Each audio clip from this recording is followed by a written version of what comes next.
Right, this is the final bit of the torso. It's getting exciting. Unfortunately, I have no idea how I'm going to roughen this trapezius.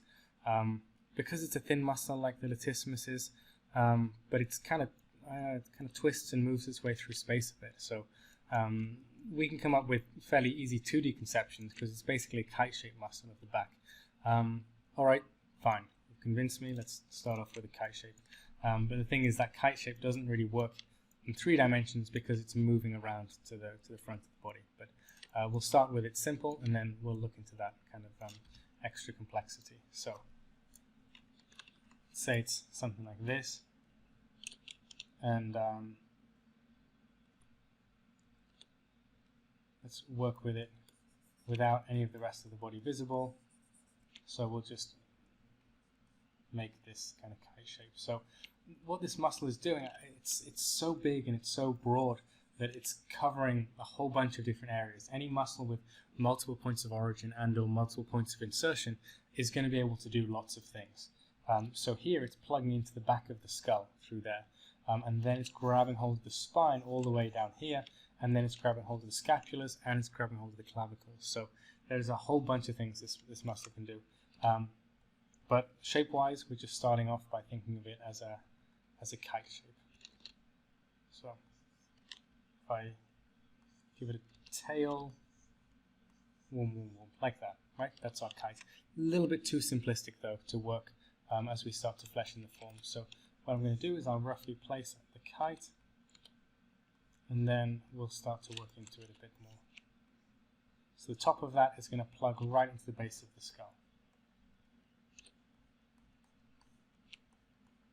Through here, so I'd already suggested these forms, by the way. You know, when I was looking at the neck through there, I'd already given some indication of the latissimus. So here I'm just going to line that up.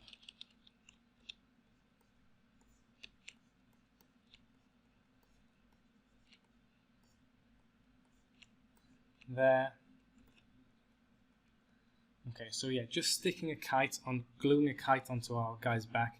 It's going to give us something, but the thing with the trapezius, and look, with all of these muscles, I'm always kind of asking you to look at the flow from the back to the front or the front to the back, because that stops you thinking about the body in terms of just planes, you know, just the front, the back, the side, the side. No, it's a thing that moves and spirals and breathes in space. So latissimus comes from the back towards the front, pectorals come from the front towards the back, obliques come from the front, move towards the back.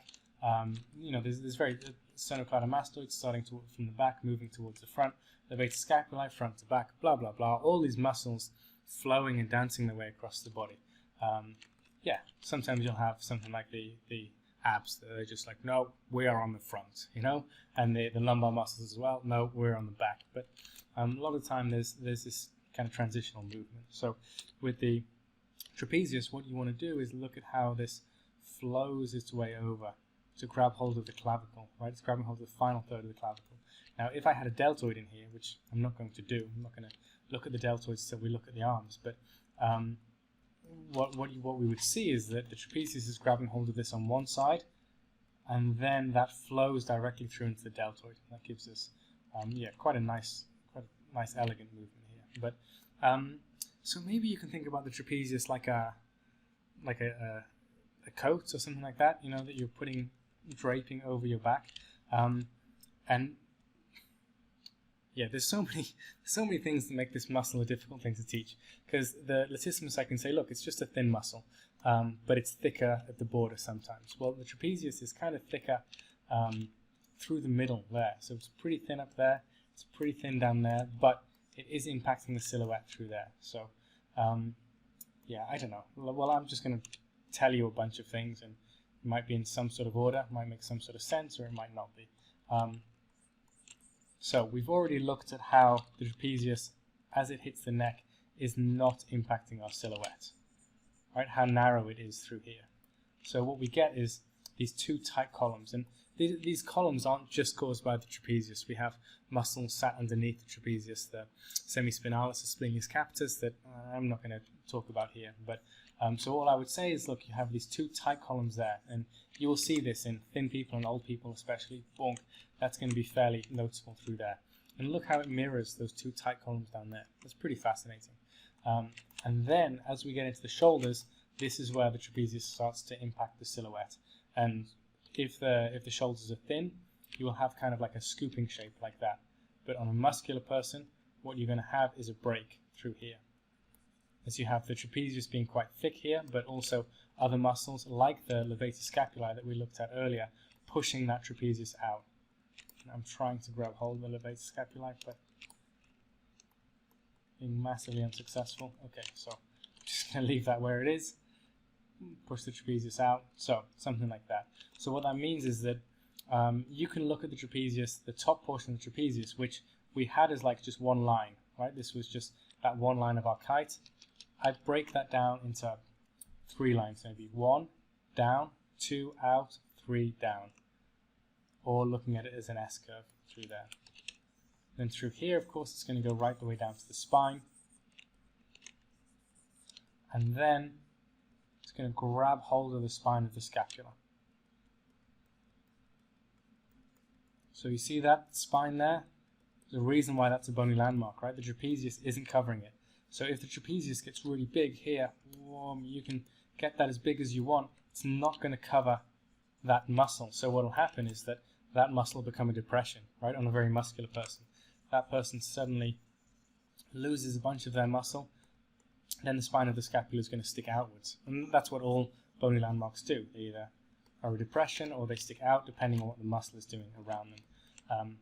So trapezius grabbing hold of that all the way there. And then kind of covering the scapula a bit here. This I think people don't get. So let's go into this in a little bit of detail. So what's happening is the trapezius is covering up a little bit of the scapula, but then like somewhere in the middle, it just dives back to its point of origin, which is T12, where the rib cage is just finishing. I'm going to flatten this down because we are dealing with a flat muscle, remember.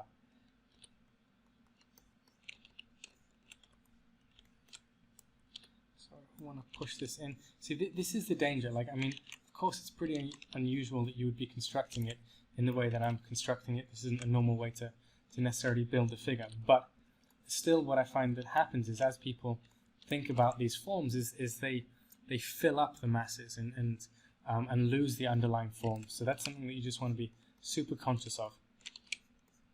Happens a lot in equichet. Happens all the time in equichet studies. So here I'm keeping all of this pushed inwards. Okay. Yeah. So what have we got so far? Let me recap. So we've had a kite. We break that down into 1, 2, 3, and then down here we break it down in the similar sort of way, right? 1, 2. This section covering the scapula itself, 3 diving off of the scapula through there. And that is why in life you see the bottom of the scapula much more clearly, because it's not being softened by the trapezius. So if you want to find the scapula in life, find that and then hunt the bottom of it. Generally, on most people, you can find all of that line and the spine of the scapula there. But through here, it's going to be softened. You might see something like this. Right, so there what you're seeing is the scapula pushing out underneath the trapezius. And the trapezius finishing, and then through here, you might see something like that.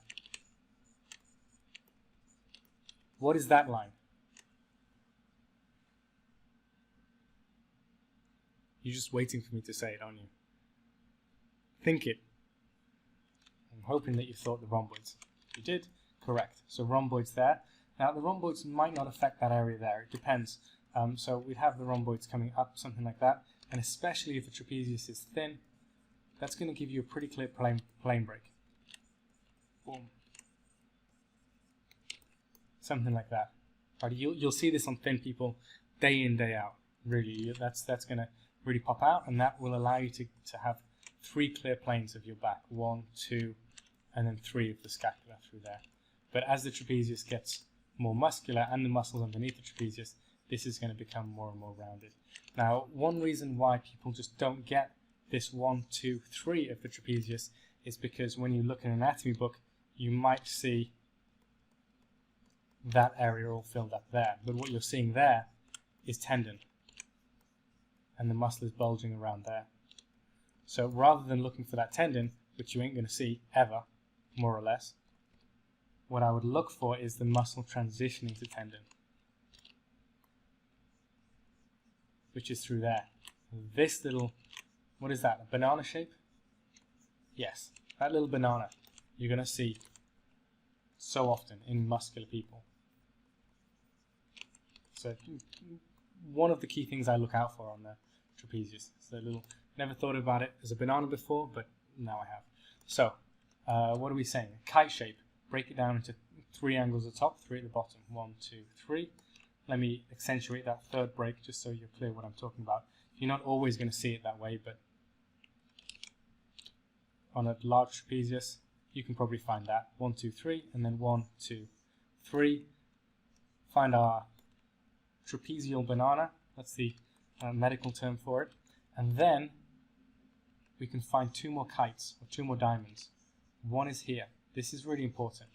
Trapezius is turning to tendon. Well, the trapezius is turning to tendon all the way down there, but it's especially wide around C7.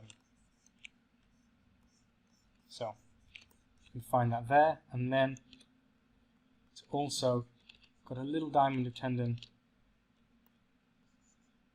down here, and you can sometimes find that in life as well. But remember, the muscle is thin here, thick there. So thin, thick, thin. What thing is thin, thick, thin? I don't know, like a low carb sandwich, something like that, right? Got a tiny little bit of bread, big bit of bacon in the middle, tiny little thin bit of bread. I don't know. Whatever helps you try and cement these forms in your head. And then so here we're probably going to see C7 almost certainly, and we may well see T1, T2, T3. You know, the size of this tendon is going to vary from person to person. I used to always teach this muscle as like 1 teardrop shape there, 1 teardrop shape there, and 1 there. And yeah, that'll kind of work. The thing is, it doesn't take into account the varying thickness of the muscle, which I think is important. So I don't know. How I'm teaching it now, it feels a bit like I'm jumping between ideas, and I apologize for that, but I think it's better.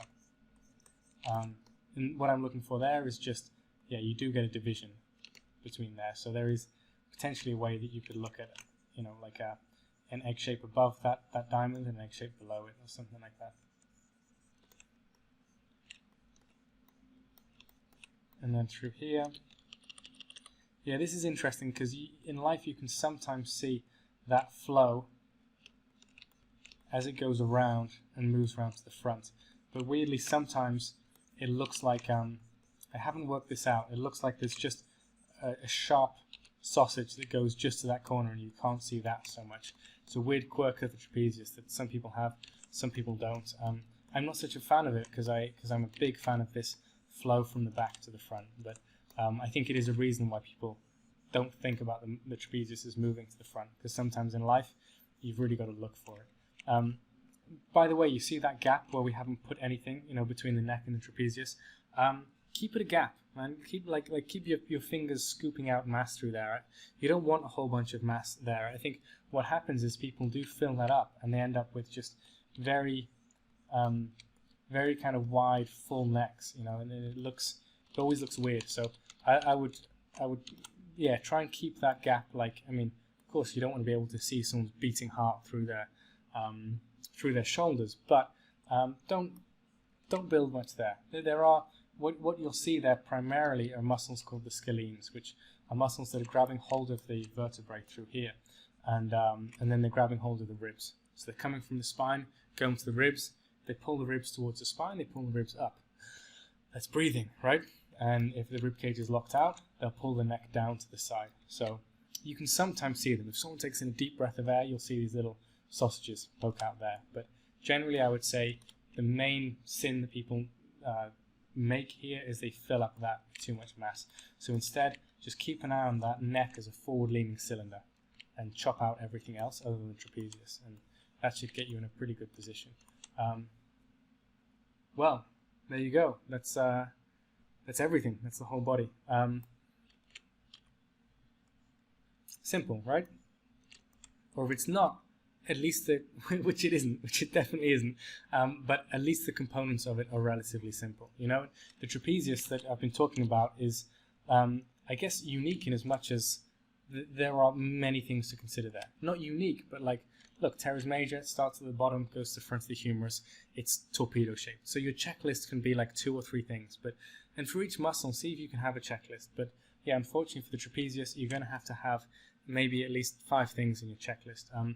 I realized actually that I didn't talk about the function of it. So other than mentioning that if a muscle has a large point of origin and a large point of insertion, or a varied point of insertion, it can do many things. So if it's pulling the point of insertion to the point of origin, it can pull the scapulas up. So this section here can pull the scapulas up and rotate them, which is what's going to happen if you lift your arm, right? If I can find my scapulas, whoom, something like that, right? That will happen when you raise your arm. We'll look at that more when we're looking at the movement of the arm, but that's going to be instigated by the trapezius muscle through there.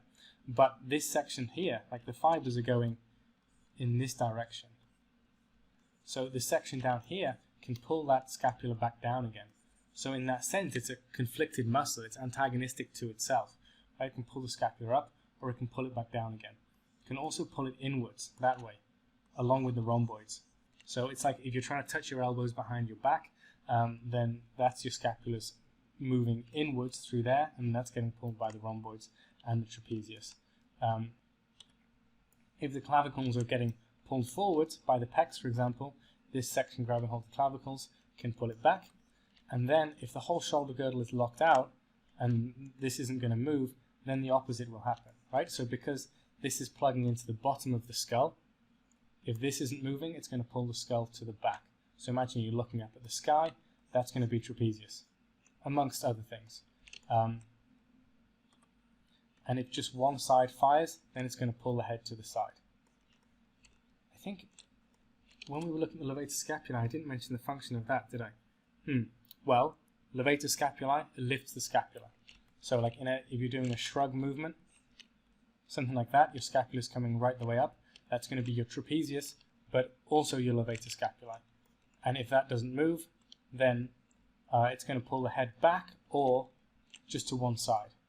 Right? So you imagine that that side is locked off,